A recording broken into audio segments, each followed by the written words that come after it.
Welcome to Unschooling Conversations. Today I'm joined by Esther, and in this episode, Esther is going to share with us her recently published book, which is called The Parent's Handbook to Unschooling Yourself, a mindful guide to embracing a new way of living and learning with your child.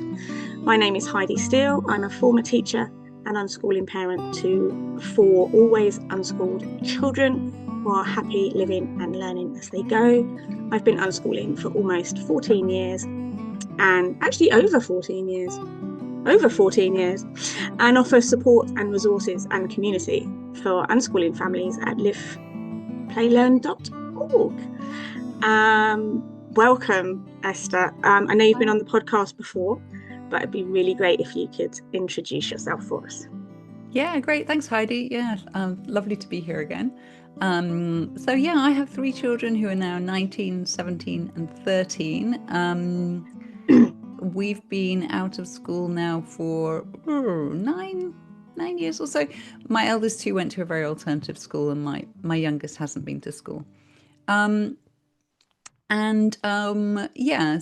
we didn't initially know what we were going to do. We kind of fell into unschooling, like many do. Just trying to figure our way through and how we could, how everyone could be happy and how everyone could be okay. They blew my mind, their learning and what they were doing. And so it was quite a journey for me to unravel all of my preconceived ideas about learning, school, parenting, myself, everything. That's been some years now. I became a mindfulness teacher. And I now work with parents to help them on their deschooling journeys. And I have a podcast called The Unschool Space, which you've been on, Heidi.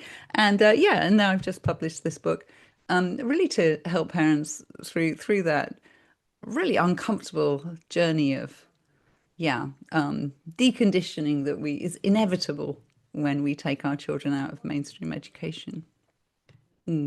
So Esther and I both have podcasts, and we don't just interview each other. There is lots. There's lots more on both of them. There are other people. There are other people on both of them. And Esther, I've got Esther's book here, which I'm showing for those who are thank you, Heidi, on the videos. And right at the beginning, you go through your journey into unschooling and how you kind of ended up living this lifestyle. And I think, like lots of people, myself included, it's not always it's not an easy journey on the parent, and obviously sometimes the children too, depending on what's happening in your life. And this book is so gentle it's called The Mindful Guide, right? But it's so gentle at kind of ushering in self-compassion for that journey, which is it's so beautifully done. Can I ask you questions about yeah, the absolutely book? Yeah. So I guess my first question is, what kind of inspired you to write it? Like, what was your motivation? Yeah, so I'd been writing a lot. So I began a blog about our journey pretty much like a kind of a year in, or a little bit more than that perhaps.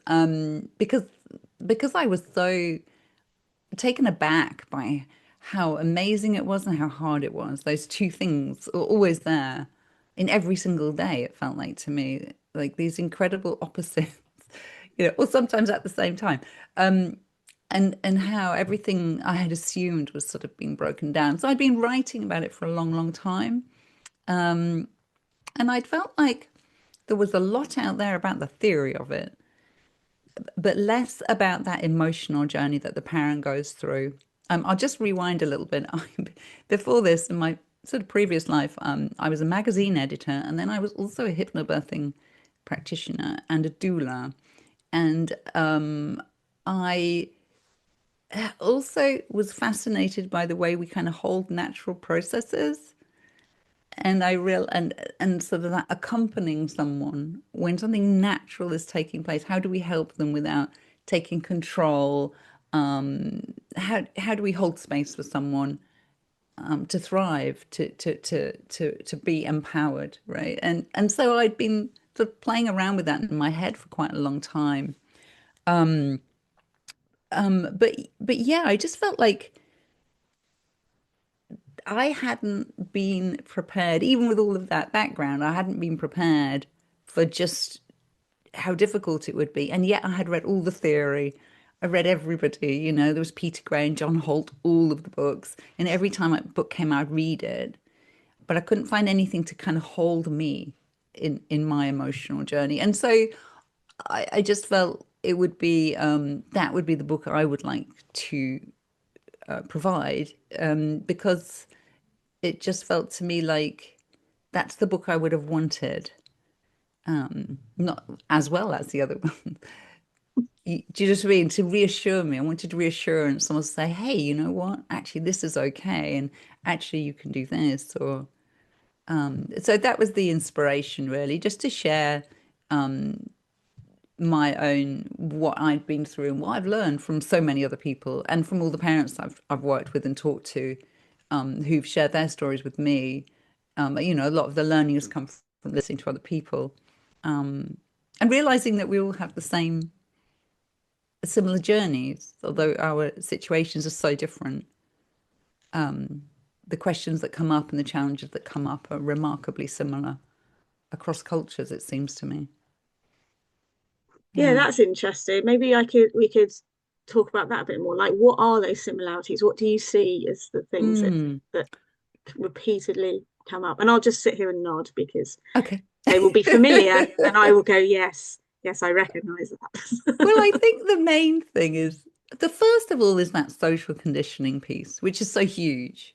What we should do, what we're brought up to feel we need to do, and what we'll often do because we want to fit in, we want to belong, we don't want to be different, we don't want to be disapproved of. So that's the first huge part, I think. And I think with September and the whole back to school thing, that stepping away from that, you realize how huge that is for people to actually voluntarily, well, not really voluntarily a lot of the time because the child simply isn't coping, but to step away from a system that everyone approves of and to put yourself in a place where you may feel isolated, disapproved of, not ticking the box that everyone expects. You might feel judged. So all of these things. So that's the first thing that it's a human thing. So most of this, I think, are just human because we're human beings. We all have nervous systems. We all want to belong. So I think it's all about how, and I think the way when we are unschooling, I think a lot of it's how can a human being thrive best? What do they need? We need agency, we need to be good at things. We need to be loved. We need to feel belonging. And so for us as well as parents, I think what we go through is a really human journey. How do I best live? How can my child best live? And oftentimes what's so interesting is that to allow our child to thrive, we have to be prepared to have that discomfort and to be in a really uncomfortable place where our nervous system is saying, no, no, no, get back there. You belong there. They'll take care of you. That this is dangerous. And that very primitive part of ourselves is often the one that is very reactive against silly things. It might even be about maths or not going to a social group, not going to the park today, right?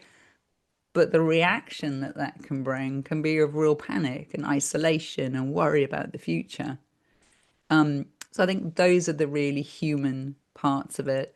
And equally, when we are able to say, well, this is what I believe, so I'm going to be with that discomfort, I'm going to work through that. All that is a very empowering journey for any human being to make as well, to step away from something that isn't good for them necessarily and to find a new path. And potentially there a stronger sense of belonging to something else or to the community at large. You don't have to find the particular tribe of people, but so there's something about that journey that the parent kind of has to make that I think is really empowering. And then Are you curious about unschooling and want to know more? Perhaps you're on the edge of starting this adventure, or maybe you've been doing this a while, but you're looking for inspiration.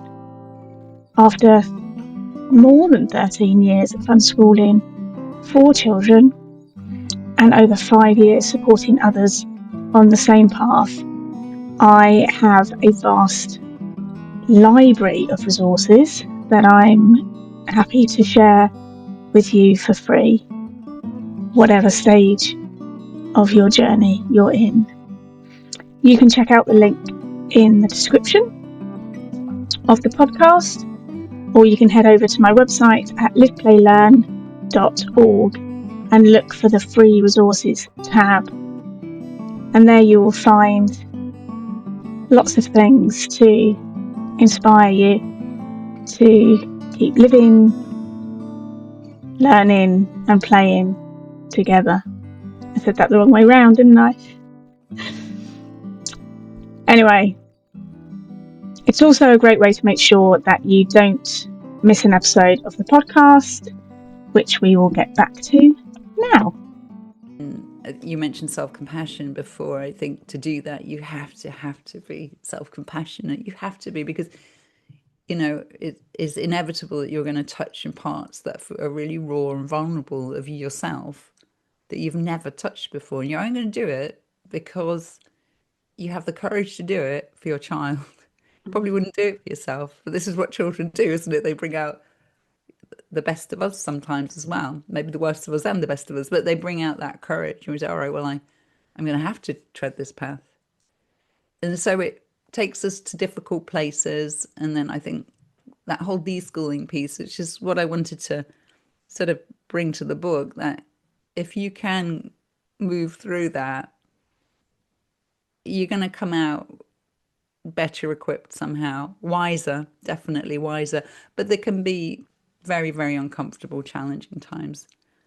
I liked when you said earlier that actually, like, holding those two things, actually, it can be equally challenging as it can joyful, like at the same Mm, time, because obviously a big part of the whole thing is our child and the impact it's happening on our children. And quite often when I speak to parents, um, wherever they're at in this journey, it's the child that they're doing it for. The child is mm, better if they're in this space and if they're living their life this way, um and that's a beautiful thing.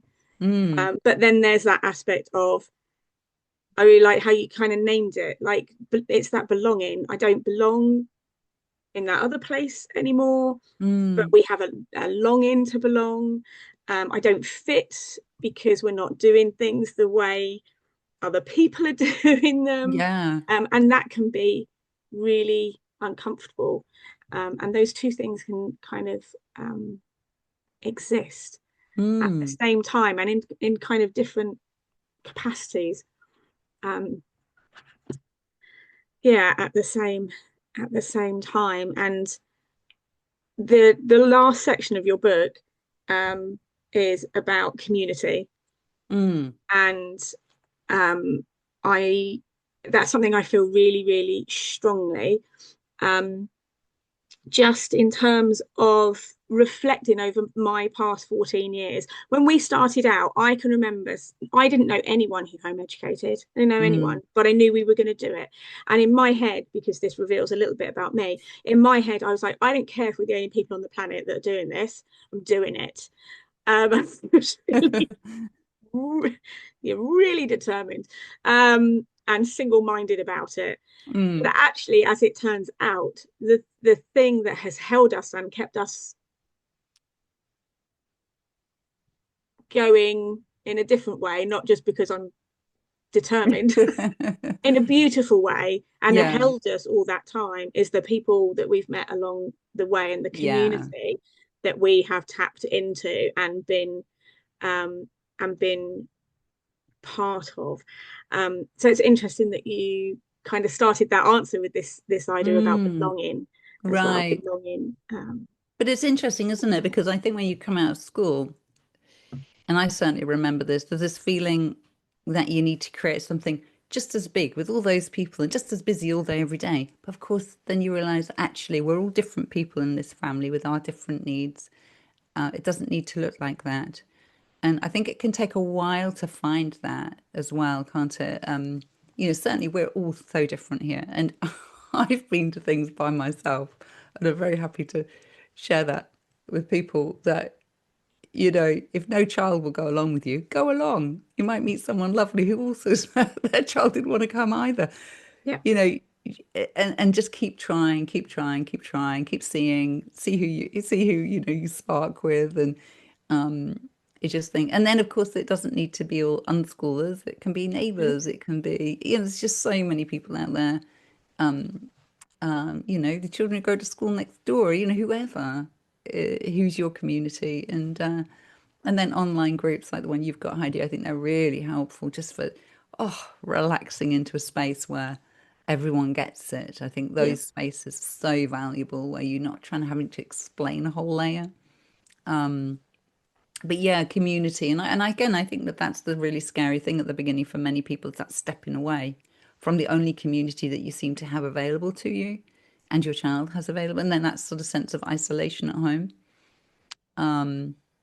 It can be yeah, really disconcerting, I think, to the whole nervous system. That kind of, it can feel very jangly. Yeah, definitely. So community, yeah, 100%, a very big part of it. Yeah, and of course, like when children go to school, you've kind of got a ready-made community. Like you're Yeah, instantly tapping into the other 30 children or the other 29 children that are in the same class as you, and then the extended school right.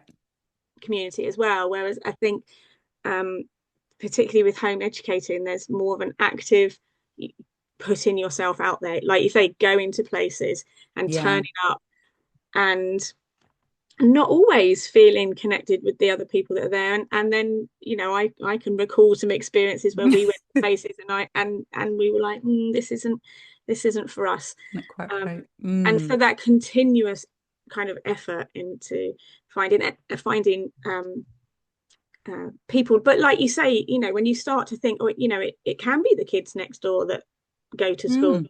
or it can be the people who are on the allotment when you're on the allotment in the school hours, and there's other people, it can be those people. Yeah. um And I kind of think thinking something out that, the box a little bit. yeah, well, I was thinking the other thing to bear in mind is that, which I've tried to really get across in the book, and it took me a long time to understand this part of it, um, and relevant to community, but it's sort of everything, is that we tend to look at our child, go, what does my child need? What do they need? What do they need? And we're all our focus on our child because we've taken them out of school. Now we're 100% responsible. We've got a huge weight on us. If I mess this up, everything's going to go horribly wrong. So I completely self-abandon because my whole job now is to make sure that this child's all right. And of course, that is totally understandable, but you do better stepping back.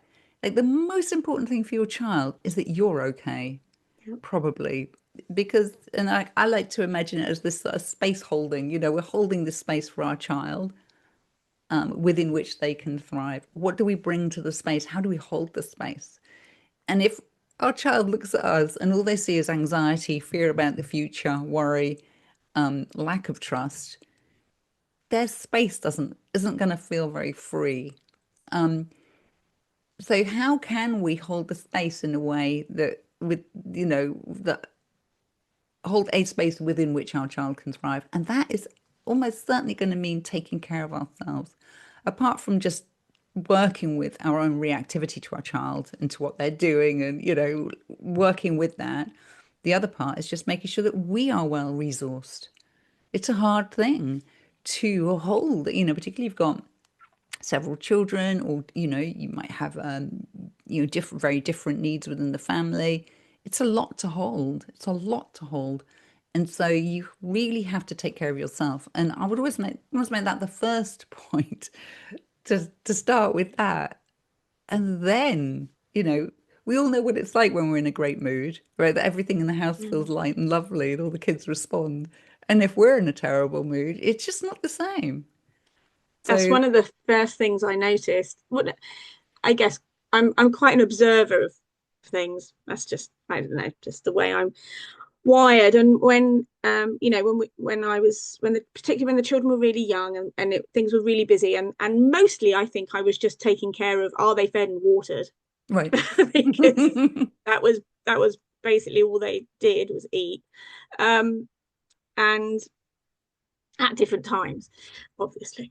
um but I really noticed and reflected, or observed and reflected on how my energy, like you described there, when we're feeling light and energetic, it all kind of flows. But when we're having a moment where it's not like that, in whatever that may look like, whether it's just feeling tired, or whether it comes out in stress, and yeah, the energy brought Mm. into that, and it really affected the children.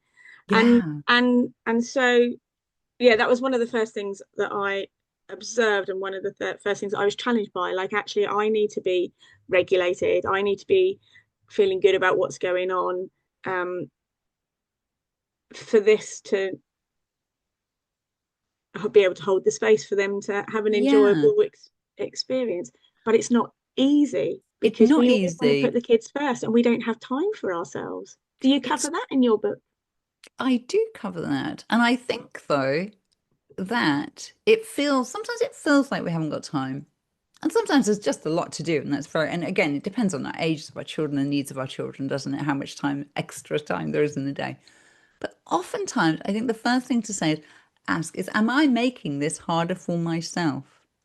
Because if my child is doing something and they're fine, then I don't need to be hovering around. Maybe I don't need to be insisting that they now do this. Maybe I'm not needed. And I think that at the beginning, it can be hard to not want to control the process to make sure the process goes well. But it may well be that moment you can step back. I learned fairly early on, and I was joking on the podcast with someone about this, that actually sometimes my job is to, for my children at least, it's to be a benign presence. And I got quite good at just being a benign presence. And to me, what does that mean? It means offering a cup of tea. I'd put classic FM on because everyone just seemed to sort of like, the beat. And you put on classic FM, offer everyone a cup of tea, and everyone goes, this all feels nice. And when everyone's nervous systems are going, you can kind of pretty much guarantee that the next thing that will come will be okay. Do you know what I mean? And now, yeah, and so just this idea of keeping the space feeling nice, and sometimes that would mean just popping in and out, not being in the space myself. Certainly not being in the space with a lot of worry. If I could start feeling that, I would move out of the space. If what they were doing was, absolutely fine, there's no one arguing, I'm not actually needed, and just not being there. If I had like worries, concerns, I would move away. And then I tell you what would always happen, Heidi, and I think I mentioned this in my book, is that when I would move away, so maybe I'd go and get something to do, or maybe I had some writing, something, so I'd go and position myself at a table not so far away. One of them would always come through and go, "Hey, guess what? Or did you know?" Or they would show me something, and my mind was always blown by what happens when I'm not there. It's quite a lot, actually. And then they would come and share things with me, or things they knew about, or things they have a question about something they were wondering about. And I found that quite magical. I can still remember just sort of sitting at the table, and they would sort of come, they were younger, and they would sort of come in, and I just found that really interesting and very reassuring. But sometimes, because again, it's that spaciousness, isn't it? When we are on it and we want it to look like this because we're worried that it will go wrong. There's no space, and that there has to be space around it all, and space to think, space to be bored, space to think things through. Like it just has to. I think the feeling of spaciousness. I think if your home is feeling spacious, it's probably feeling that's probably a good thing to reach for. So And this that is really interesting, isn't it? requires Really, us feeling spacious, doesn't it? yeah. Uh, Because, and the really interesting thing is that, I mean, this is unschooling all over, really. It's the mm. complete opposite to what we naturally feel inclined to do, or have been Yeah. conditioned to do, or or Mm. learned to do. Because we want to be actively involved, and we want to provide everything for our children, and we want to make sure that we want to kind of get involved in I need to make sure they're happy, I need to make sure they're Yeah. doing something, and That's good parenting, isn't it? that's good parenting. And what you're talking about here is like the stuff that makes us feel uncomfortable, like, oh, Right. stepping back. And it almost sounds like we're doing nothing, but you and I Yeah. both know we're not doing nothing. Like, it's not a A lot doing going on. nothing. It Yeah. is a purposeful stepping back. It's a purposeful Mm. um, curating a space Right. by offering, you know, a glass of water or a cup of tea, or putting classic FM on, or whatever it is. But it's really intentional in creating a space that then allows this what you've described there. You know, your Mm. children kind of blossoming into and stepping into something else Right. because of the space that's been provided. And I know you talk in the book about facilitating um, Mm. as a you know, like what What do we what do do? we do, Yeah. and what do we mean by um, facilitating. But it's really interesting that it is very also very linked to like how we take care of ourselves. Like if Yes, we take a absolutely. step back and kind of have a cup of tea ourselves and go and Mm. sit out in the garden, or go and grab, I don't know, whatever it is you like, paint Yeah. or crochet or read a book, or I don't know, go dance, whatever it is, you know, that's for us. And that's, but that those things are actually intrinsically linked. Definitely. And I also think that there's something about, well, first of all, just to go back to that point about feeling like you're doing nothing. And I think that's quite powerful because we, as you say, we're taught to manage our children, make them do things. That's kind of the language of our times. And a lot of people say I felt really neglectful. In fact, in the book, I think three or four of the parents I interviewed felt really neglectful sitting back. And you have this feeling like if someone looked through the window now, they wouldn't approve. And that's kind of in your head, like someone else would disapprove of this. And there's that internal discomfort that even, which again is kind of what we were talking about, holding those two things. This feels lovely. We're all happy. We're relaxed. It feels lovely. Someone else would disapprove. Holding that, right? And then not going, right, okay, come on. We've got to do something, not being determined by that outside voice. I went off on a bit of a tangent there. I was going to say something else as well, which is that we're also showing our children what a life looks like.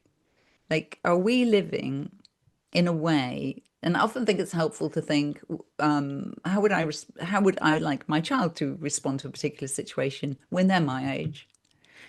And to the best of my ability, I kind of have to try and do that then. The only coherent thing I can do is attempt to respond to a situation in a way that I feel I'd like my child to. So for example, and that's up to us to figure out where those boundaries are with these things. So for example, you might want to take up running or painting or something, and you may feel guilty because it would mean you out of the house for 2 hours on a Tuesday and whatever. And just looking at that, thinking, well, actually, potentially, is it better for them to see mum or dad doing the thing they love, they're passionate about, or should I not because that makes me feel too guilty? Now, obviously, you don't want to be out every single night with all your hobbies, but where is that place where it just feels really healthy that you're showing this is what it's like to have a hobby, a passion. This is what it's like to, otherwise we're telling them things that we're not doing. Yes, Right? I definitely, I that's like something that I talk about quite a Mm, lot with people that, you know, are in our community and on groups and stuff like that, like not being cohesive. right. Like you're saying, this is how I want you to live, and you're providing your children with this opportunity to live this beautiful life, and then actually what you're living is stressful and anxious, Right. and they see that, Mm, they see that, you know, you're saying to them, mm, do the things you love, spend, you know, rest when you need to rest, spend time, spend as long as you like on, you know, that thing, whether it's 2 seconds or 2 years.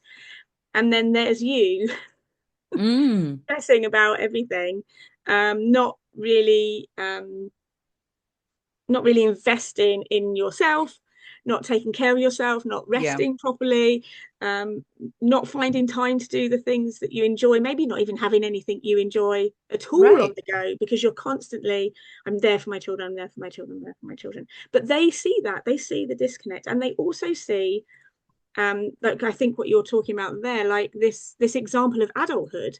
Oh, that's what adulthood looks like. Right. Yeah. Oh, I this I don't is want that. that's where is that what I'm going to be like? Is that what life's like when you grow up? Mm. Um, and to think actually, no, I don't. I want my children to see that life, the life they have ahead of them, is as joyful as the life that they've got now. Yeah, definitely. And I think there's something about agency as a word, agency and autonomy are words that come up a lot. And I think that we all want our children to have agency to make the choice that feels best for them.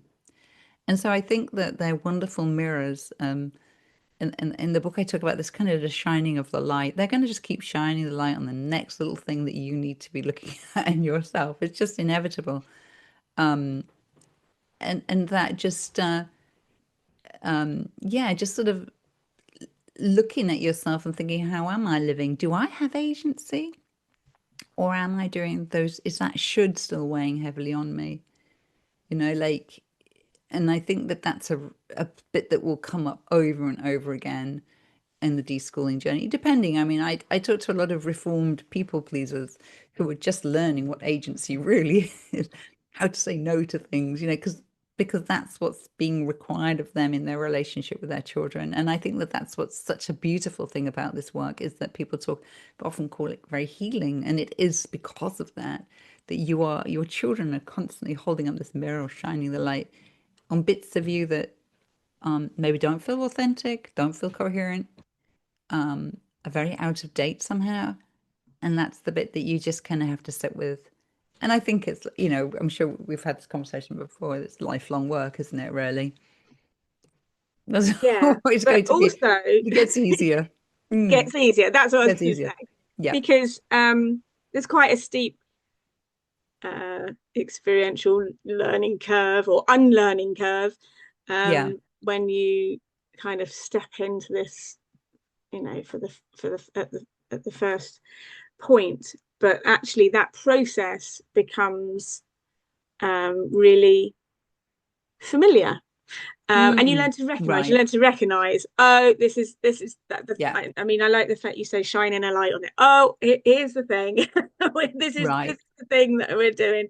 But you become familiar with that experience, and therefore it becomes easier because you learn to navigate it, um, and not to be afraid of it, like, and not to Right. be overwhelmed by it, and to Right. know yourself well enough to know, okay, I'm gonna think this through, and to know when that's okay.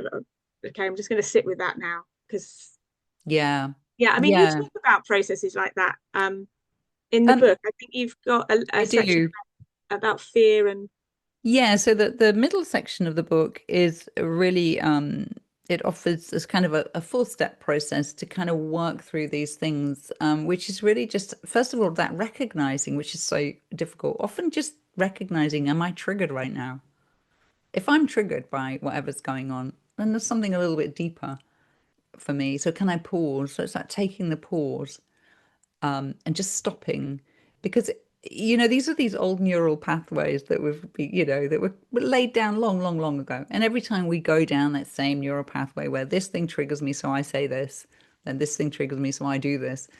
We're just sort of laying it down even, deeper. And and so every time we can pause, that's the kind of so I call it the 4 steps to freedom because there's freedom in that pause.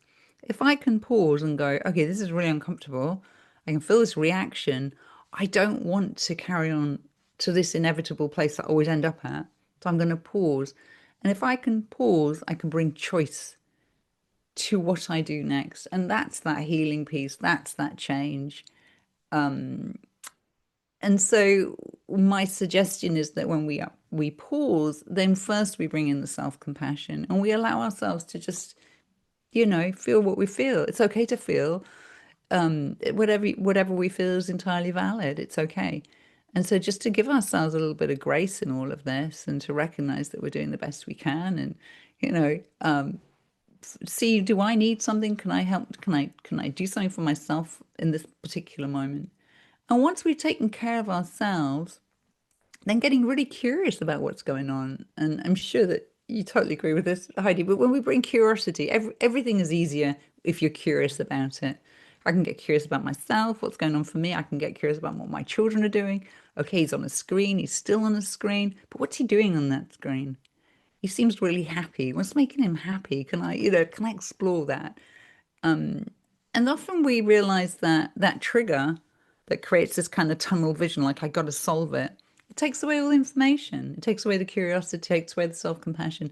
So once we pause, we're kind of opening it all up again. We get this wider perspective of what's going on. Now we're being kinder to ourselves. We're less reactive.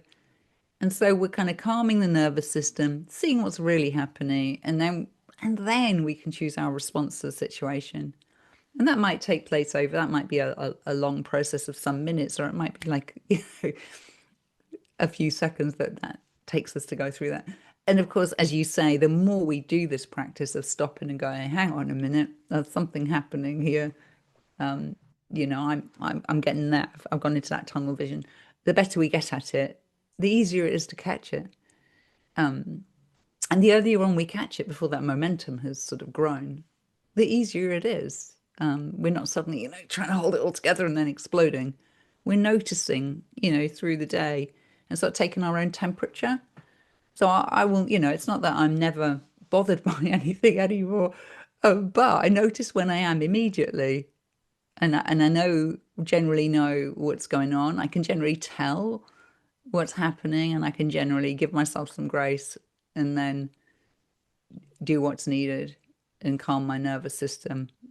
So it's just that practice of doing it. The discomfort will always arise. Of course it will, for all sorts of different reasons. And as our children get older, 18, 19 is entirely different things from when they're 6 or 7. I was sharing with someone just recently how interesting it is now for my older teens, and they're deciding what to do, and how one of them in particular will say, oh, he'll say what he's thinking of doing, and I can often feel a reaction in me about whether I think it's a great idea or whether I think it's impossible or whether I don't think it suits him. And I can feel that in me. And of course, so I have to always take a moment to just sort of be with that and recognize that so that I'm not pushing it onto him.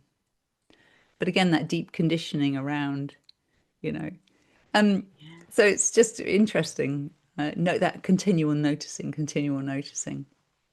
Yeah, Yeah. I notice so my eldest is 18, and I think one of the Mm. things I mean, this is just a really personal reflection, but one of the things I notice about myself is how when he's talking to me about what he might be doing or things that he might like to try or would like to be involved in, um, and I can feel in me like this sense that I want to micromanage that. I want to say to him, Right. who have you Yes. emailed?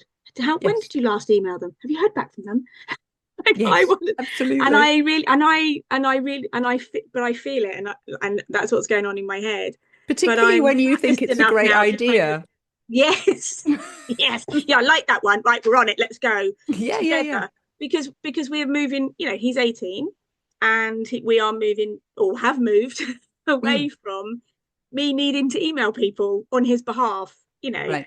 Because there was the time when they wanted to do an art thing or they want Yeah. to see their friends, and actually the way to do that was I was the one who had to contact the people and sign up for them and fill out the forms and do the paying, and I can really feel that in me now, kind of going, oh no, Yeah. no, no, we're and he will come and ask. He has come and asked and said, um, I need to fill out this form. Can someone help me fill it out? Yeah. And that's okay. So that's what we go and do. But that's like that. I have that feeling in me that I want to say, have you done this? And have you and checking up all Mm.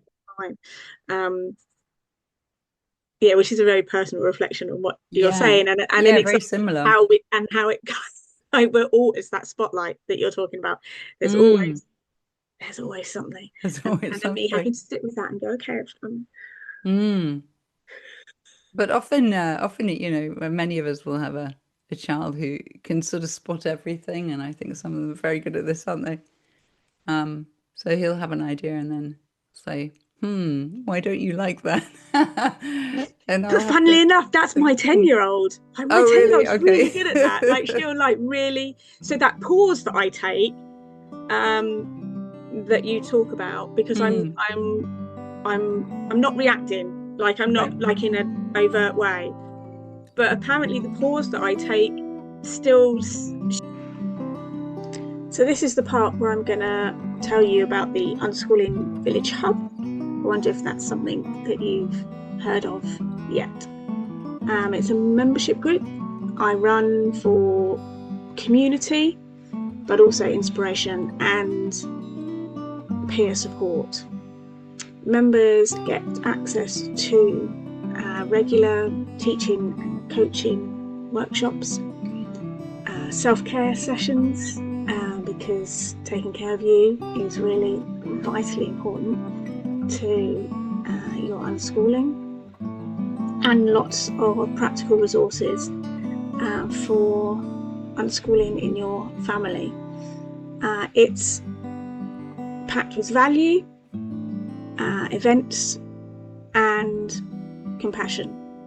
The best bit is it's only £20 a month with no ongoing contract. You can simply stay as long as you need us.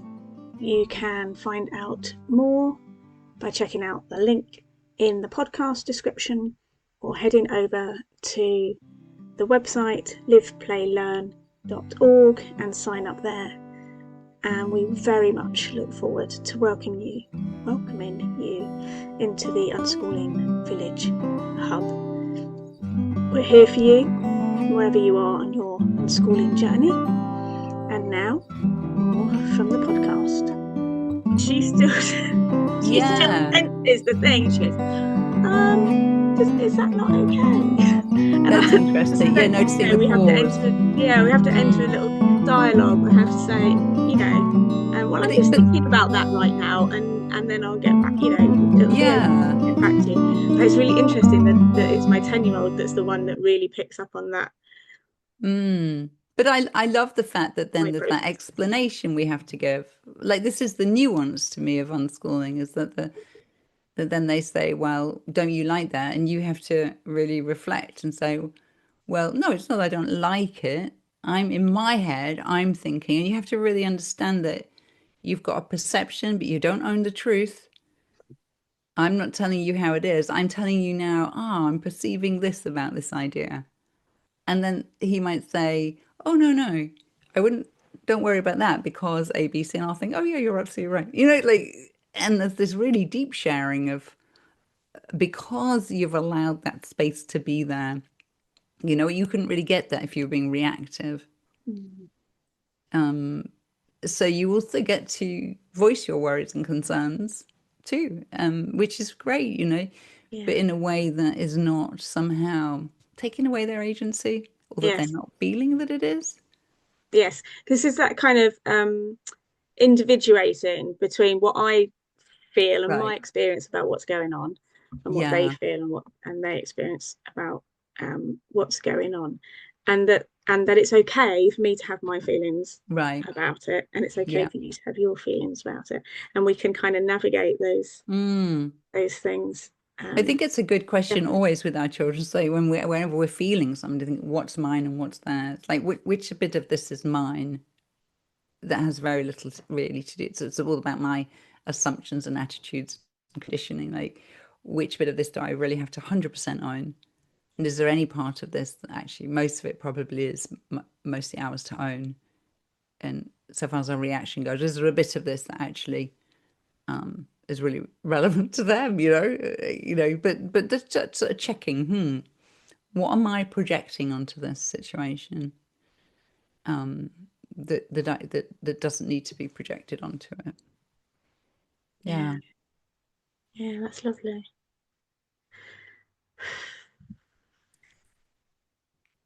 What are you thinking? I'm thinking, I'm just thinking about how much I love this concept of unschooling yourself, and how it's an inevitable part of the process, but also an essential part of the process of unschooling Mm. our children, and how it radically improves the experience for our children, but also how it radically changes us. And I wonder if you had any concept when you started unschooling of where you would be 9 years later and what you would be Yeah. doing. Like what's the, yeah. No, I mean, for me, it's been an absolutely incredible journey because shortly before, or we, well, no, actually, sort of during when our children first came out of school, I had a business that I was running in Spain, and I was absolutely burned out, which was a result of me not knowing my limits, not knowing my boundaries, not being able to say no. And so while I took a lot away from it, I was absolutely burned out, and I kind of crashed out of it. And so, for me, in a way, although it was an incredibly painful time, it was also a real privilege to be able to just sort of watch my children and be with them through this process, because I was also able to reflect on how deeply conditioned I'd been by what success looks like, by what I am supposed to do, by how I am supposed to be. And I was so struck by how far away I had moved from who I was or who I am, or, not I was still myself, but I was quite lost as to what I was motivated to do. I had a piece of part of my life which I did enjoy very much, which was birth related and working with women. So that part has also a little bit of a window into this as well, I have to say. But and that part, I could feel it kind of calling to me. I knew there was a deeper calling somewhere to something, and I think it was really just to sort of come back to myself somehow. But there were so many layers for me. So I had couldn't have possibly imagined that really through all that discomfort would come something just much more peaceful, I'll say, much more peaceful, much more content. And you said something, Heidi, in a post a while back that I remember reading. Someone had said something, someone had said, I might get this wrong. It was something about someone saying, oh, you always make it look easy or joyful. And what your response was, it's because I'm kind of seeing the joy in what is. And I think that there's the most beautiful part of this, that you can now just really sink into the moment. I think it teaches you to be present. It really teaches you to be present. Like, I think it's mindfulness in action because you've got no choice. You keep having to come back to the present moment and going, okay, what's actually happening here? Away from my fears, my worries, my projections, like what's actually happening? Oh yeah, there's all this love, there's all this connection, there's all this happiness here. Or maybe there's not. Maybe there's someone crying and it feels difficult, but that's what there is right now. And if we can hold that, we can also see the kind of the beauty in it. Do you know what I mean? So it's this, and that I think that then moves out into all aspects of your life where you start to notice it, where and everything becomes richer because you're not so blinkered anymore, I think. Yeah, I love that. And even the concept that I brought in there about like imagining what the future might be, or what it could look like, or the fear of not knowing what it Mm, might be or what it could look like. And actually when we're unschooling, we're really sinking into like what is this moment? Um, what are we doing at, right here in this present minute? yeah. And then having done that moment after moment after moment, and then you find yourselves 9 years down the line and 14 years down the line going, this is where we've arrived. But it isn't Right. something you could have predicted, No. because you've just kind of sunk into, the movement of one moment um, to the next, and you are left with something really beautiful. I think you're left Mm, with something really beautiful, um, mm, for both your children, but like for your whole family, yeah. as well. That's a really if you're happy to, that's a really nice spot to end. You're Mm. welcome to like feed into No, that. no, that's But good. Yeah, yeah. I think that's a really nice a nice thing to end on, this idea of Mm. sinking into those uh, sinking into those moments Mm. with our children, even the ones that feel tricky. Right. They don't have to be They perfect. don't all We're have not to be, looking they're for, we're not not even looking, going to all be perfect. they're That's not. not, No, exactly. which you and me both know, but sometimes I think those things need articulating because Mm. Mm. um, people who are listening in only have a concept of my experience as to what I tell them. Yeah. Um, and yeah, and it's not all roses. So, Mm. but it is beautiful. Thank you so much for coming and sharing your book. I have read it. I do think people read Thank you, it. Heidi. Um, it is um, it is beautiful. It's very mindful, and gentle, and full of compassion and grace. So if people are in any way thinking it's a handbook that's going to like I can't imagine an unschooling Tell you how handbook to do it. that would be like, Yeah. like you have to do it this Yeah, way, like and that. full of parental blame and things like that. I mean, that wouldn't be cohesive with unschooling at all, would No. it? But it's really lovely, and it was a joy to read, and I was very pleased to see the little bit the ending on community at the end, because that's Yeah. definitely become something that um, I've been reflecting on myself recently a lot. So that was Mm. kind of nice to see in there. Um, Esther, is there anything you want to tell people about where they can find you? I definitely always utterly put links in the show notes, Mm. but for those who want to know now, Yeah. where can they find you? Yes, you can find everything at on my website, which is esther-jones.com. That's probably the best place to navigate from. I have just started Substack, so um, I'm not sure if I've even linked it to my website yet. If not, I will do that soon. But otherwise, I'm findable there. But you'll find everything, the podcast, the blog, everything is housed at esther-jones.com. And the book is available. It's available on Amazon. If you're not keen on Amazon, it's also available from the publisher, which is Jessica Kingsley. So, yeah. Thank you, Beautiful. Heidi. Thank you so much, Esther. Yeah, It's lovely to really chat lovely with you. chatting with you.